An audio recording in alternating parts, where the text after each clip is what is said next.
Let's talk about rape culture in this film.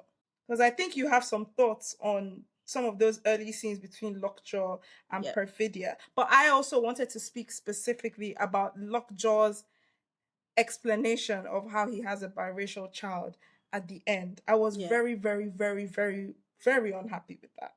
The danger of Perfidia being portrayed as a hypersexual woman is that in a misogynist culture where there's also rape culture overlaid on top of it, people assume that women like that cannot be a victim of sexual coercion or even sexual assault at times.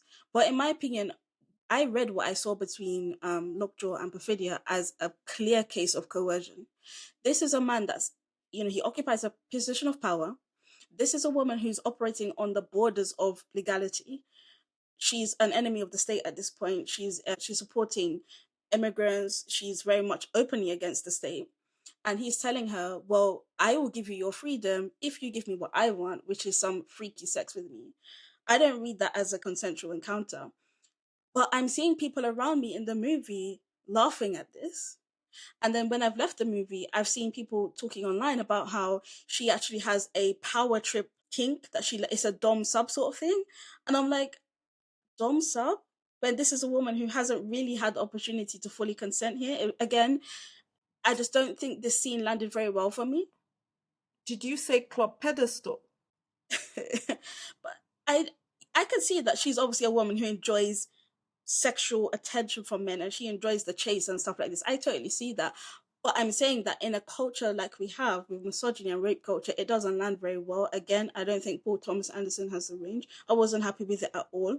And then, as you mentioned, the final scene, but that was the final nail in the coffin for me when Lockjaw says I was reverse raped when he was the one doing the raping or the sexual assaulting.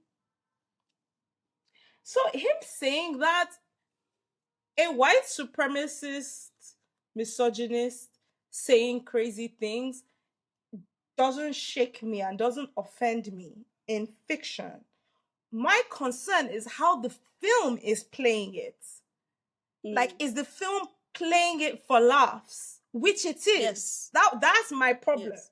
You can have that same character say those exact words, but how you present it is not an endorsement of those words or a frivolization of those words, which that's all like everybody was tee-hee-heeing in the theater around Mm-hmm. me. Like they Mm-hmm. had just Yeah. revealed his character with this new scar on his face. He's all supposed to be like, ha ha, what hijinks has he gotten up to now? Of which, by the way, Mm. when Lockjaw emerged from that car crash, all I could think about was Emilia Perez. And in this life, you never want me Oh. to be comparing you to that movie's ending. So that wasn't a good sign. Um, but yeah, so when he said it, I was raped in reverse, and everybody goes "Wah!" in the Yeah. theaters, and then the camera pans to his fellow white supremacists who are supposed to be like dumbfounded in like a comedic way. I was like, Mm-hmm. but in real life, people pretending that that's actually a thing in this way leads to very, very, very, very serious violence against women Exactly. and like queer people. So this whole Exactly. concept of like a white straight man seeking out a particular kind of sexual contact and then flipping it around to authorities that that person trapped me, that person coerced me. Again, I'm not Mm-hmm. saying that I don't Mm-hmm. believe this character would say it, but if you're a movie that supposedly cares about humanizing the revolutionaries' narrative or wants to center black women in your storytelling in a particular way, you can't actually eat your cake and have it too. The playing it Yeah, for laughs I in that agree. way is just not cute. And I compared it with Quentin Tarantino because Quentin Tarantino also does this funny thing of I'm going to deal with very serious subject matter like the Holocaust or slavery, but I'm going to make a romping comedic action film out of it. And many times Mm. he teeters too close to that line too and he crosses it. But I actually think he handles it a bit better than Paul Thomas Anderson does in this film Mm. because I find that, for example, in Inglorious Bastards with the Jewish characters and in Django Unchained with the black characters, those characters feel more in control of their narrative than any of the minorities feel in this film. Mm-hmm. So yeah, I was not impressed by that. Even and also the way Lockjaw ultimately dies when they walk him into the room and just gas him, and again it's played for laughs. There was something Mm. about it that just made me uncomfortable. Like that entire kind of epilogue for his character, I left it Mm. feeling very cold. People were very amused by it, but I wasn't.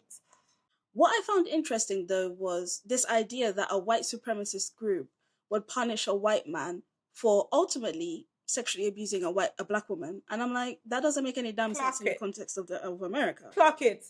because And in which case, a lot of every single slave literally owner, every single president of the United States, every single like pre-Civil War era general, all of doesn't them make any should be sense. executed. Then Like that was their Thomas favorite thing Jefferson, to where do we do. like? Their favorite thing to do was to have as many little side babies with black women as possible. I didn't like the white supremacy side of things. Another thing is, I felt like the white supremacists were written in a very surface level and cartoonish way. The issue I have with it is because I have concerns about whether or not Paul Thomas Anderson actually understands what white supremacy really is and understands how racism really works. I feel like he went with the very cartoonish, over the top depiction of white supremacy because that's the one that feels safe. That's the one that feels easy for him to do. But actually, when you really understand something, you can express something as complicated and as widespread as white supremacy in a more nuanced way. And he just probably doesn't have the range for it. I will say that every single white man in this film was completely terrifying to me. From Mm. Leonardo DiCaprio's ghetto part to Tony Goldwyn, Fitz from Scandal, who is a Mm. very good looking man. The moment where the needle drops with him, when he says something about racial purity, it sends a chill down my spine. To that Mm-hmm. old white man that sends the assassin to go and kill Lockjaw for race Yeah. mixing, they were, to me, they were actually like repulsive. Like I can't really explain it. They were making my skin crawl, including one of our Mm-hmm. heroes, by the way, including Leonardo DiCaprio. Like I found them to be like repulsive to see. Like the makeup, the hair Mm. design for their characters was making me uncomfortable.